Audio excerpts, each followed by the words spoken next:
Hi everyone, my name is Lydia Sloan. I'm 34 years old. My mom abandoned me as a child for not being gifted like my twin. And 17 years later, a man in a gray suit knocked on my apartment door holding my grandmother's sealed letter and said, "Mrs. Whitmore asked me to place this in your hands, not your sister's." For a second, I forgot how to breathe. It was a Tuesday. Rainy, the kind of late afternoon that makes the hallway outside your apartment smell like wet carpet and old paint. I had just come home from work, kicked off my shoes, and was standing in my kitchen eating crackers over the sink because I was too tired to make dinner when I heard the knock. 3 clean taps. Not a neighbor, not a delivery. Too deliberate. When I opened the door, the man standing there looked like somebody who belonged in a law office lobby or beside a polished mahogany table. Mid-60s, silver hair, charcoal suit, leather folder tucked under one arm. Calm face, careful eyes. "Lydia Sloan?" he asked. "Yes. My name is Arthur Bell. I was your grandmother Eleanor Whitmore's attorney." Was that word landed first, not because Grandma was dead. I already knew that she had died 6 days earlier and my sister Fiona had texted me 4 hours after the funeral was over. Grandma passed. Service was small. Mom thought it was better not to complicate things. Complicate things. That was the family phrase for my existence. Arthur lifted a thick cream envelope. My name was written across the front in my grandmother's handwriting. Not Fiona, not family. Me. "She left very specific instructions," he said. "This was to be delivered only to you by hand and only after I confirmed your mother had made no effort to contact you properly." I actually laughed once, not because it was funny, because it was so exactly my grandmother to predict one last cruelty and plan around it. "My mother didn't contact me at all," I said. He gave one small nod like that confirmed a line in a file. "Then your grandmother understood the situation clearly." That sentence almost broke me because clarity was the one thing my mother had spent my whole childhood trying to beat out of me. Every time I noticed the difference between how Fiona and I were treated, my mother would say I was being sensitive, competitive, difficult, jealous of my own sister. But I was never confused. Not really. You can't grow up in a house like mine and be confused for long. Every report card in our house was a family trial. That's not a metaphor. It truly felt like court. Mom would sit at the dining room table with both report cards laid out in front of her like exhibits. Fiona's first, mine second, always second. Fiona was the gifted one. That word followed her everywhere like perfume. Gifted in math, gifted in piano, gifted in speech competitions, science fairs, spelling bees, debate, cello, whatever shiny thing our school could put on a stage. My mother loved anything that came with applause. I was not a disaster. That was the strange part. I got decent grades, mostly BS, a few A's in English. I read constantly. I drew in the margins of my notebooks. Teachers described me as thoughtful, steady, kind. But in my mother's eyes, steady was just a slower word for disappointing. When Fiona brought home top marks, Mom would kiss her forehead, call Dad at work, plate extra dessert, and say things like, "This is what discipline looks like." Then she would turn to me, not scream. That would have been easier to explain. She would just look over my report card with that quiet, cool expression and say, "Try not to embarrass us next term." That was worse because it taught me early that humiliation doesn't always arrive loud. Sometimes it comes in a calm voice across meatloaf and mashed potatoes while your twin sister gets another slice of pie. Dad usually stayed quiet. If Mom was the judge, he was the furniture present, useful to the room, not built to intervene. And Fiona, she learned fast what love looked like in that house. Praise for performance, warmth for winning. So, she kept winning. I don't even blame her for that part. Children shape themselves around whatever keeps the door open. What I blame her for came later. The year we turned 17, Fiona won a statewide academic award. Mom cried in the auditorium. Real tears. Proud tears. She took about 200 photos, ordered a sheet cake, and turned our living room into a shrine of certificates, trophies, and framed newspaper clippings. 2 weeks later, I got into a small summer arts program in another city. It was the first time anything had felt fully mine. I was standing in the kitchen with the acceptance email open on my phone when I showed Mom waiting stupidly hopefully for one good moment. She barely glanced at the screen. "That's nice," she said. "But let's not distract from your sister's momentum." Momentum? That was another family word. Fiona had it. I interrupted it. 3 months after that, Mom left. Not in the dramatic way people picture. No midnight fight, no smashed plates, no suitcases dragged through tears. She told us at breakfast that she and Dad were taking space, but by noon she had packed half the master bedroom and all of Fiona's important things, her medals, her school awards, her baby albums, her framed photos, her keepsake boxes. I remember standing in the hallway watching her carry armfuls of Fiona's life to the car. I said, "What about my things?" Mom didn't even stop folding. She looked at me and said, "You're old enough not to need this kind of sentiment." Then she left every picture of me behind. Every single one. School portraits, dance recital snapshots, candids with grandma in the garden, the photo of me at 8 missing my front teeth, a Christmas picture where I'm laughing so hard my head is tipped back. All of them stayed in the house like proof of something she was relieved not to pack. And the worst part, she took Fiona with her, not full custody, not legally, just practically, emotionally, socially. She built a new life around the child she thought reflected well on her and left me with Dad, his silences, and a house full of empty frames where the message had already been delivered. You were never the one she meant to keep. Arthur was still standing outside my apartment door when I realized I had gone quiet too long. "Mrs. Sloane?" he asked gently.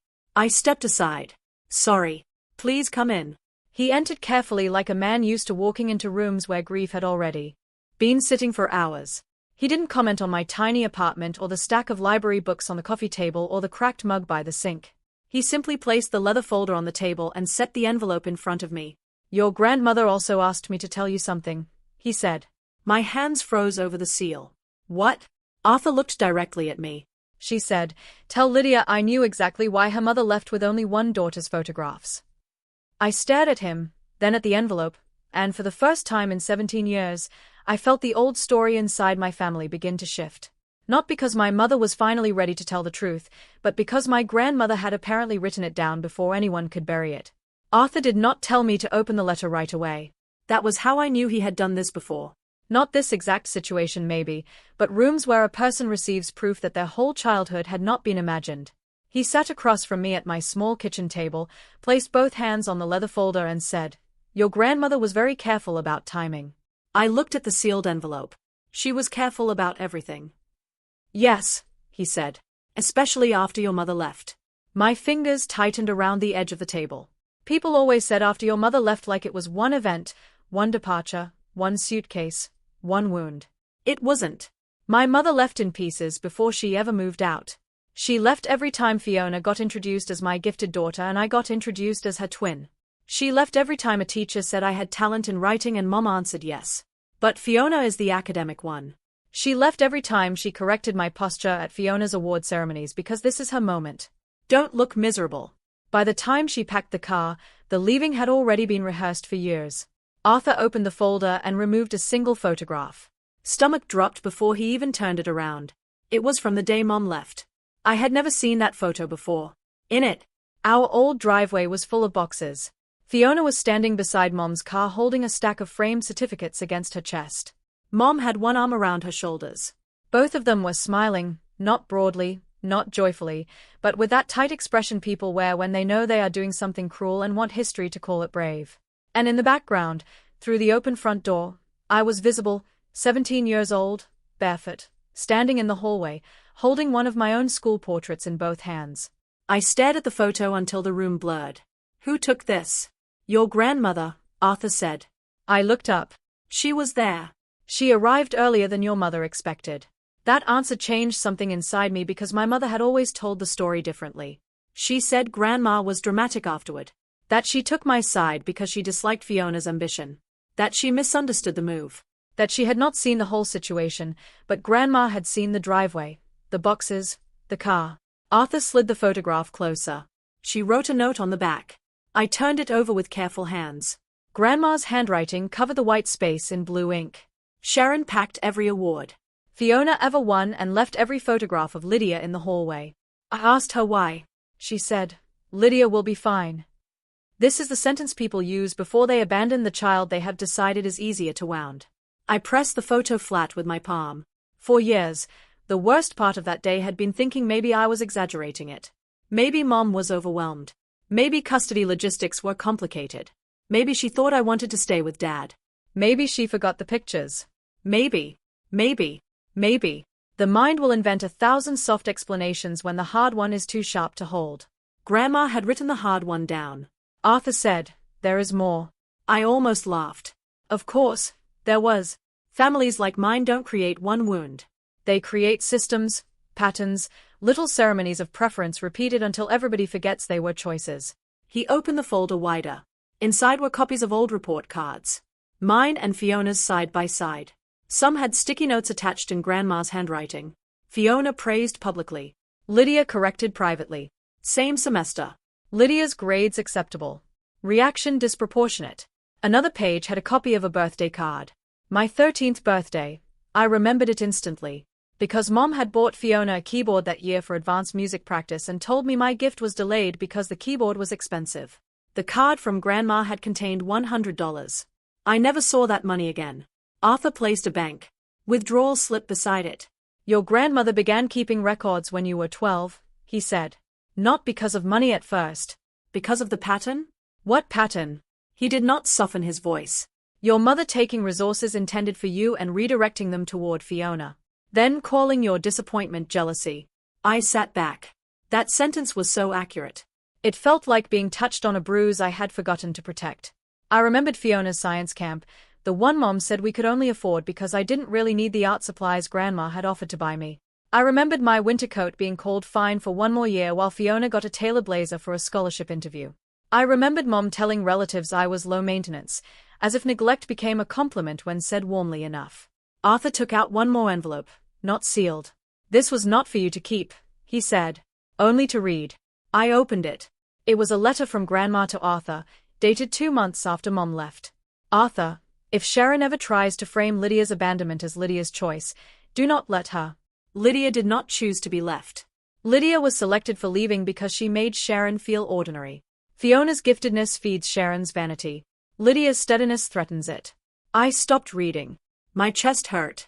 Not because Grandma had insulted my mother, because she had named the thing I had never been allowed to say. Mom didn't just prefer Fiona because Fiona was gifted. Mom preferred Fiona because Fiona made her feel like the mother of someone exceptional. I made her feel responsible. Arthur waited. I forced myself to keep reading. Sharon will say Lydia is resilient. Watch that word. In families like this, resilient often means the child we hurt because she keeps surviving it. I put the letter down. There are some truths you wait your whole life to hear. And when they finally arrive, they do not feel like victory. They feel like grief with a witness. Arthur gave me a minute. Then he said, your grandmother intended for you to receive more than this letter. There is a reading tomorrow morning. I looked at him. A will reading. Yes. Your mother and sister will be there. My whole body went cold. Fiona. I had not seen her in almost 5 years. Not in person. I saw pieces of her online sometimes. Conference photos. Award posts. My mother commenting with rows of hearts. People still called her brilliant, exceptional, the kind of woman who was born to shine. I wondered if anyone ever asked what it cost to keep her lit. My mother won't want me there, I said. Arthur's expression barely changed. Your grandmother anticipated that. Of course she did. He took a final document from the folder and placed it in front of me. At the top were typed words. Attendance requirement. Lydia Sloan must be present. Below that, Grandma's signature. Arthur tapped the page once. She was very specific. If your mother objects, I am to pause the reading until you are seated. My throat tightened. Seated. Such a simple word. But in my family, being seated meant something. It meant you were part of the room before the work began. It meant you were not standing at the edge waiting to be useful. It meant no one had the right to move you into the hallway. I looked back at the photo from the driveway. At 17-year-old me, holding my own forgotten picture. Then I looked at the sealed envelope with my name on it. What does Grandma's letter say? Arthur folded his hands. That one, he said, is for tomorrow. I stared at him. He nodded toward the photograph. She wanted you to remember what was left behind before you heard what she protected. And that was when I understood something that made my hands go still. Grandma had not only watched my mother abandon me, she had built tomorrow around proving it. The reading was held in a conference room that smelled like polished wood, printer paper, and raincoats drying too close together. I arrived 14 minutes early. That was a habit I never lost. Children raised as disappointments learned to be early, quiet, prepared, and still somehow wrong. Arthur's receptionist led me into the room and pointed to a chair near the body middle of the table. Not the corner, not the wall, the middle. My name was printed on a place card in black ink. Lydia Sloane. I stood there looking at it longer. Then a person should look at church. Then Arthur came in behind me and said, "Your grandmother chose the seating." I swallowed. Of course she did. I sat down before anyone else arrived. That mattered. For once, I was not entering a room after the story had already been arranged without me. My father came first. He looked older than I remembered, thinner through the shoulders, wearing the embarrassed politeness of a man who had spent 17 years confusing silence with peace. He paused when he saw me, and for 1 second I thought he might say something fatherly. He said, "Lydia, just my name." Like it was a piece of furniture he recognized from storage. "Dad." He sat 2 chairs away. Then came Fiona. She looked exactly like her pictures, which made her feel less real. Sleek coat, expensive bag, hair pulled back smoothly. The kind of face that had been praised so long it had learned to expect good lighting from every room. She stopped at the door when she saw me. "Oh," she said. "You came." Not hello, not I'm sorry about Grandma. You came as if I had wandered into her invitation. Before I could answer, my mother walked in behind her. Sharon Sloane had not changed in the ways I wanted her to. Still elegant, still composed, still able to make a room feel like it was being graded. She wore cream because, of course, she did. My mother loved colors that made her look soft. Her eyes landed on me, then on the place card, then back on me.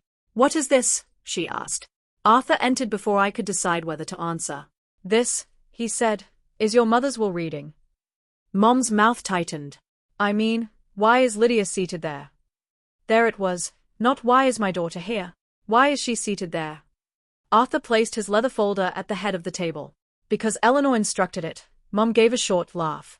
"Arthur, surely we don't need theatrics." "No," he said. "We need compliance." Fiona lowered herself into the chair beside Mom, already looking irritated in that delicate way she had perfected as a teenager. Never ugly enough to be blamed, never silent enough to be neutral. Dad stared at the table. Arthur opened the folder.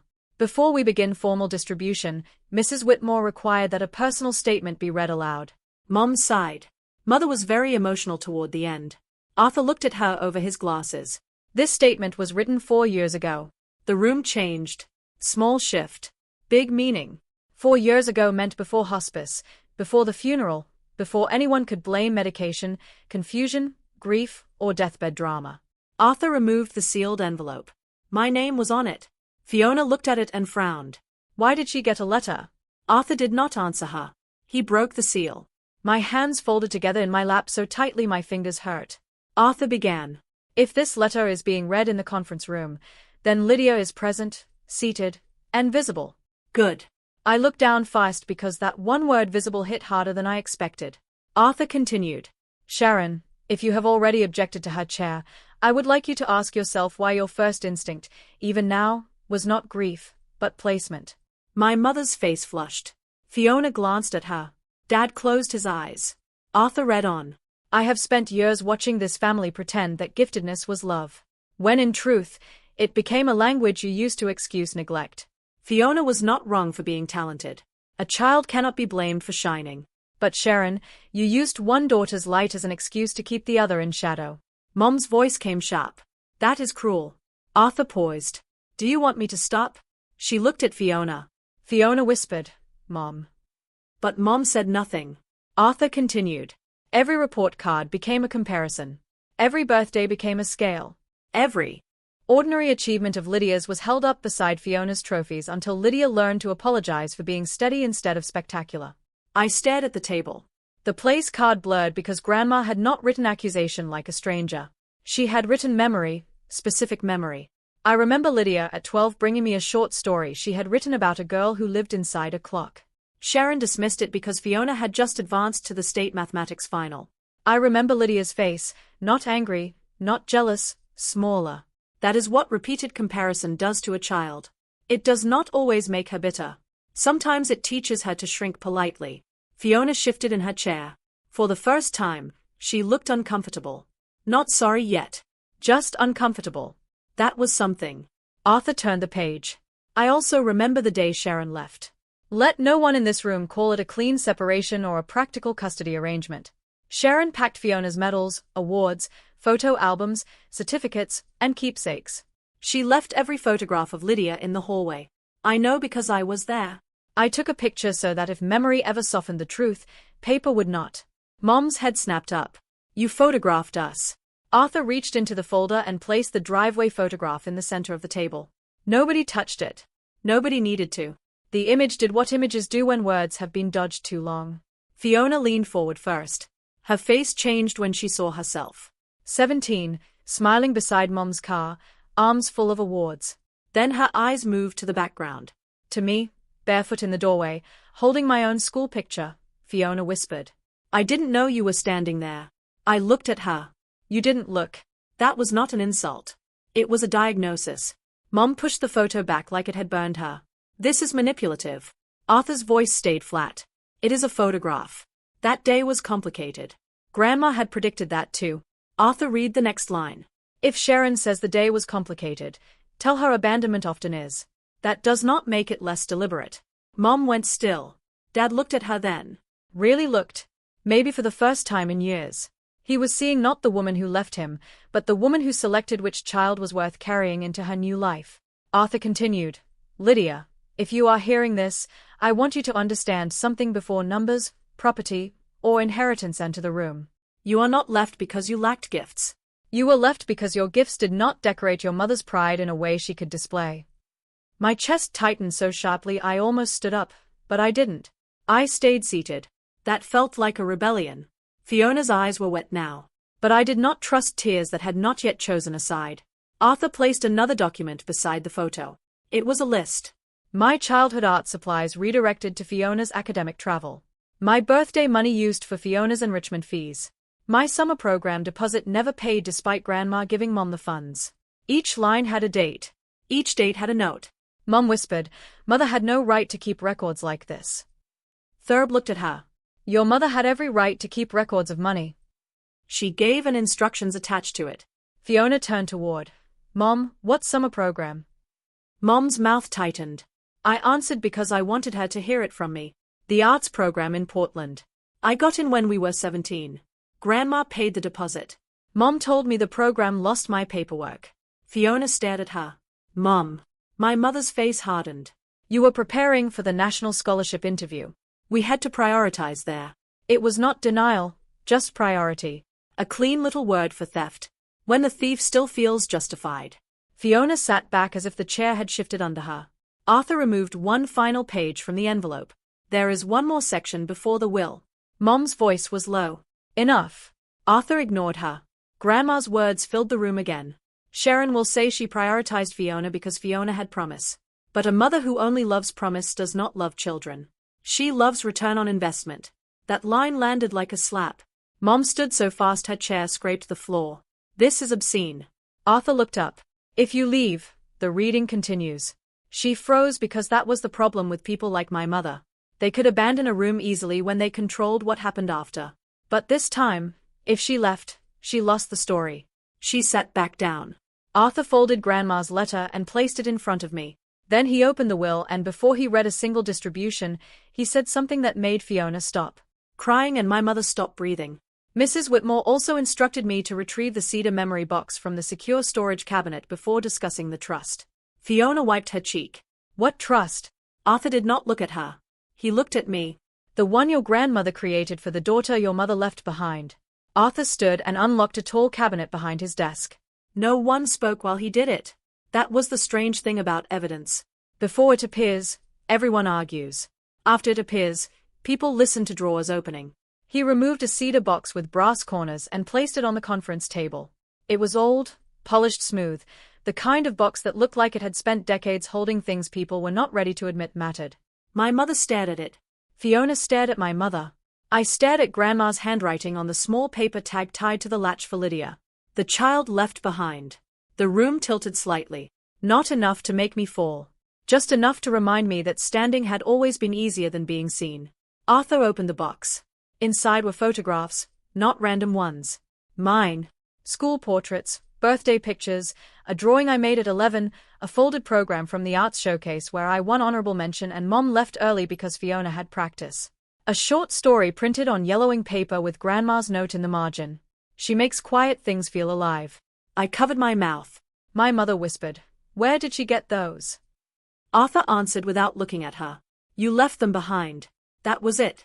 4 words, no drama, no shouting, just the truth placed on the table like an object with weight. Fiona picked up a photo of me at 8, missing my front teeth, holding a ribbon. From a school writing contest. I've never seen this, she said. I looked at her. Why would you have? She flinched. Arthur removed an envelope from the bottom of the box. Your grandmother collected what was discarded. She also documented what happened to the funds she gave for Lydia. Mom's face tightened again. Arthur, I was a single mother trying to manage 2 daughters with different needs. Dad finally spoke. You didn't manage 2 daughters. The room went still. Mom turned toward him like she had forgotten he was capable of sound. He looked at the cedar box, nodded her. You chose one and told the other she was fine. For 17 years, my father had been furniture. Then suddenly, a chair moved. Mom's eyes flashed.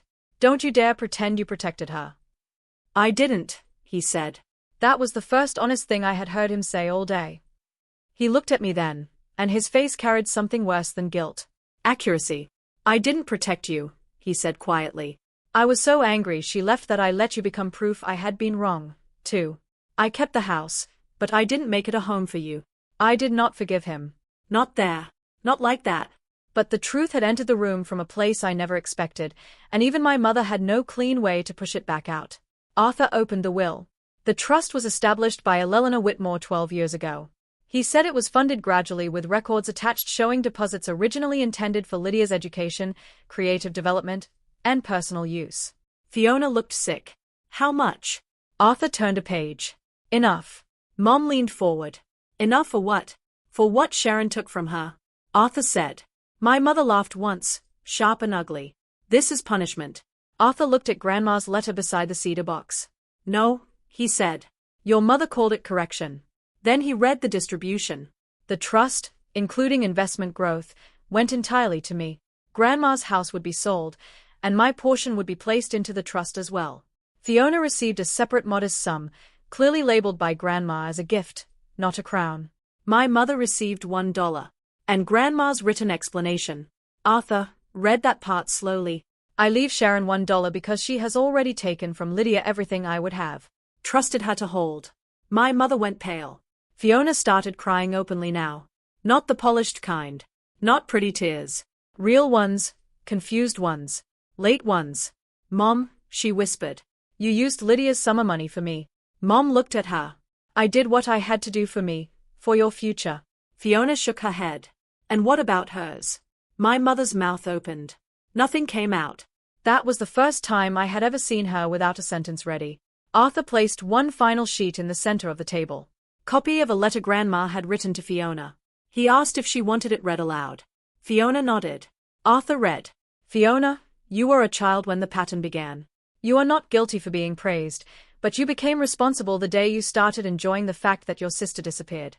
Whenever you entered a room, Fiona sobbed once. I looked away because some part of me had wanted that sentence to hurt her, and when it did, it didn't feel as satisfying as I imagined. It felt sadder. Grandma's letter continued. If you want to be truly gifted, learn to tell the truth when the lie benefits you. Arthur folded the page. For a long moment, nobody moved. Then my mother stood again, slower this time. She looked at me like she was seeing not a daughter, but a bill she never expected to come due. You always resented her, she said. There it was. The old accusation, the final door she knew how to open. But this time, I did not step through it. No, I said. I missed you. That silenced her more completely than anger would have.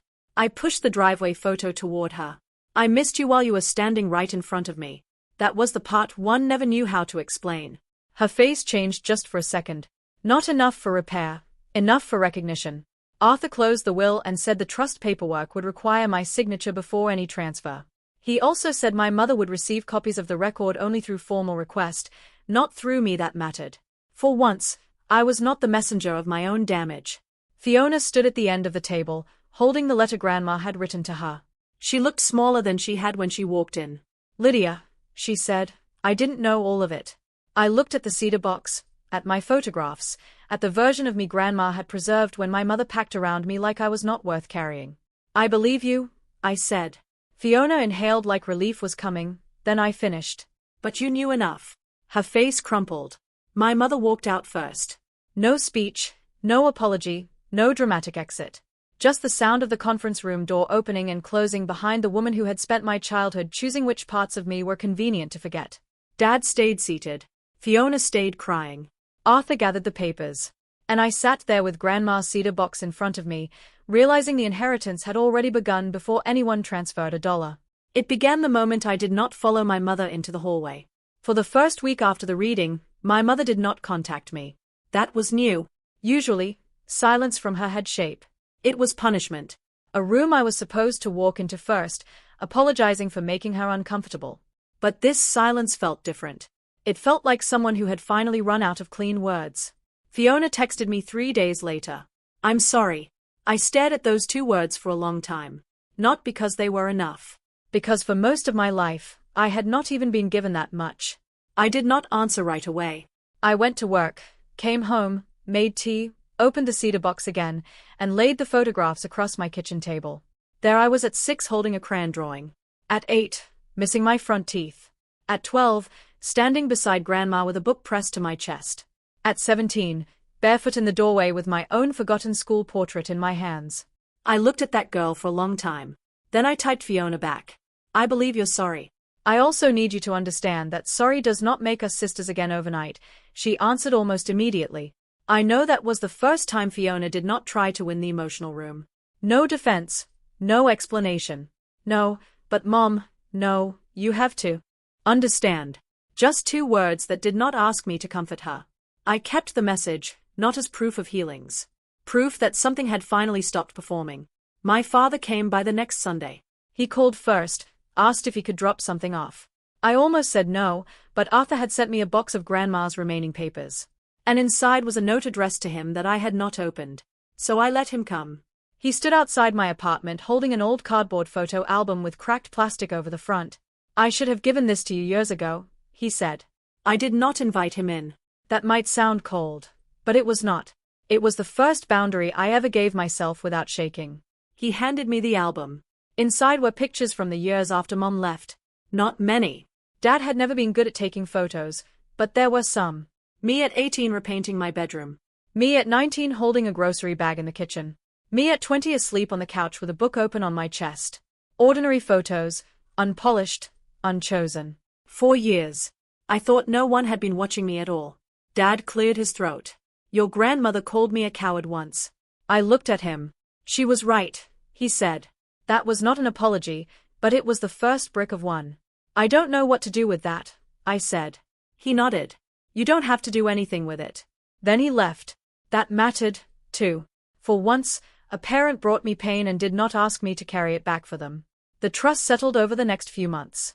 Arthur handled everything. He was careful, plain-spoken, and almost aggressively boring about paperwork, which I came to appreciate. After a lifetime of emotional storms, boring professionalism felt like a luxury. The money was more than I expected. Not millions. Not the kind of number that turns life into a movie, but enough to pay off my student loans, move out of my cramped apartment, and finally rent a small studio space where I could write and teach art workshops on weekends. That was what I used part of it for. Not because I had become some hidden genius. After all, because Grandma had saved the part of me my mother dismissed as inconvenient and I wanted to give it air. The first workshop had 6 students, 4 adults, 2 teenagers. We painted still life objects under soft lamps, pears, chipped cups, a brass key, 1 small wooden box. At the end, a shy girl with paint on her sleeve came up to me and said, I'm not really talented. I just like it. I almost cried. Instead, I smiled and said, liking it is a good enough reason to begin. I think Grandma would have liked that. Fiona came to the 3rd workshop. She sat in the back, quiet, hair tied up, no perfect coat, no polished performance. She painted a terrible blue bowl and laughed at herself when it came out crooked. Afterward, she helped stack chairs. I watched her do it. Such a small thing, such a late thing. But in families like ours, repair does not arrive as one grand speech. Sometimes it arrives as the golden child finally picking up a chair no one asked you to carry. We were not close after that, not instantly. But we began speaking like 2 adults standing outside the old house, not 2 children trapped inside it. My mother did not come. She sent 1 letter 6 months later. It was 4 pages long and still somehow avoided the center. She wrote that she had been young, overwhelmed, frightened by divorce, proud of Fiona, worried about my quietness, and unsure how to reach me. I read it once, then I put it in a drawer, not because it was worthless, because it was incomplete. The apology I needed would have said, "I chose wrong.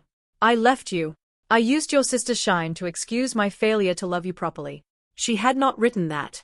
Maybe one day she would. Maybe she would not. I stopped organizing my piece around the possibility. The cedar box sits on a shelf in my living room now. Not hidden, not dramatic, just there. Sometimes I open it and look at the photo from the driveway. The one Grandma took. My mother and Fiona by the packed car. Me in the background barefoot holding my own picture. For a long time, that photo felt like evidence of abandonment. Now it feels like something else to evidence that I was there, that I had a face, that someone saw the exact moment my mother tried to leave my story behind and decided to preserve it anyway. Grandma did not give me back my childhood. No letter could do that. No trust could do that. No lawyer in a gray suit could walk into 17 years of absence and make it smaller. But she gave me something I did not know I was allowed to have. A version of the truth that did not require my mother's agreement. And that changed everything. The last time I visited Grandma's grave, I brought one of my old school portraits from the cedar box. Not to leave it there, just to show her. I sat in the grass and told her about the studio, the students, Fiona's terrible blue bowl, Dad's awkward photo album, and the letter from Mom that still could not find its own courage. Then I held up the picture of 8-year-old me, smiling with missing teeth. "She made it," I whispered. The wind moved through the trees. For once, I did not imagine my mother's voice correcting me. I imagined Grandma's. Of course, she did. And for the first time in my life, being ordinary did not feel like failure. It felt like freedom. Thank you for being here. If you were in Lydia's place, would you have accepted Fiona's apology? Or would the years of being left behind have been too much to forgive? And if your mother abandoned you because your sister made her look better, would you ever give her another chance to explain? Tell me in the comments. And if this story stayed with you, please like the video and subscribe to the channel. I'd love to see you in the next one.